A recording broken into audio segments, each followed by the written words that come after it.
This is the Sales Babble Podcast, episode 439, How to Close a Sale.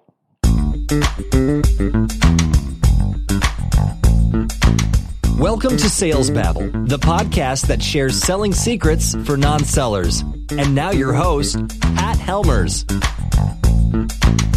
Hello, Sales Babblers. This is Pat Helmers. And what's the most difficult part of a sale? Through the years, I've had numerous listeners tell me that it's closing. People think that closing is hard, and getting a prospect to put their name on the dotted line is a monumental task. Plus, people say it takes an assertive, winner-takes-all attitude. Well, that's not how it works with a Taoist perspective. Now, I've got to confess, there is a certain truth to the idea of ABC, always be closing. Why? Because if you start the selling process out right with the intention of helping your prospects, you can advance the sale by patiently answering every question the buyer asks. Then the customers will close themselves. If you're new to the podcast, that's what we do. We take real-life sales challenges and look at them from a Taoist perspective. How to close a sale. That's the topic for today. And now today's chapter, Advancing the Close. With each question comes an answer.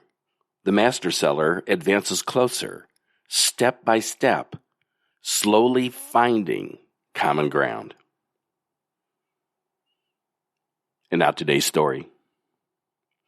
Lee had listened attentively to Pat and Chris's presentation as they walked through the list of wants, needs, and company desires.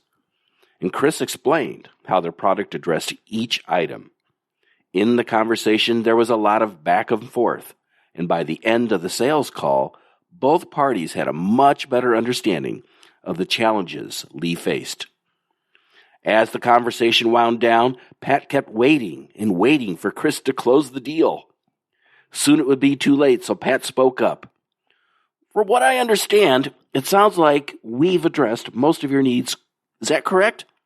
Lee nodded. "Yes, except for the Magna feature, and you said that would be available first quarter next year, right?" "That's right," said Pat, "but it sounds like you don't need it right now, correct?" "Correct," said Lee. Pat went on. "So, it sounds like if you installed our product into your facility, it would work for you, correct?" "Yes," agreed Lee. Chris sat quietly, following the conversation like it was a tennis match. Pat went on. "So, if we wanted to start on the rollout next month, who would be taking the lead on that in your facility?" Lee looked up and to the right, paused, and said, "Oh, that would be Sam." "Oh, great," said Pat, and with effortless action, the conversation turned to the contract, pricing, and the schedule in a very natural manner. Without a hard yes, the deal was a one. Afterwards, Chris told Pat, "Thanks for kicking off that close. I couldn't figure out how to get started." "No problem," said Pat. "It's actually easy when you've done the start of the sale correctly. You answered all their questions and had already talked about schedule and pricing. All we needed was for them to agree to get started. The deal closed itself."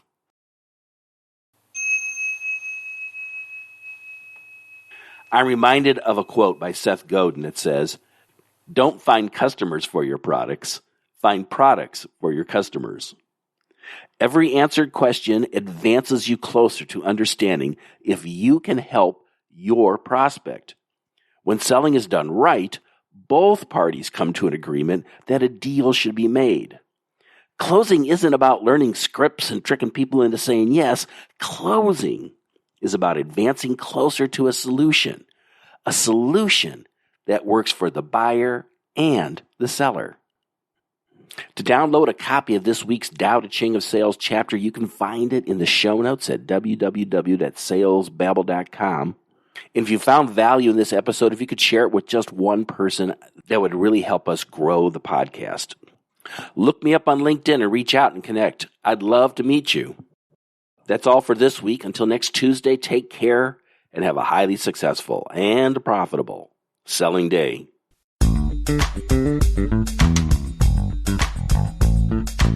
Thank you for listening to the Sales Babble podcast. Find us at www.salesbabble.com.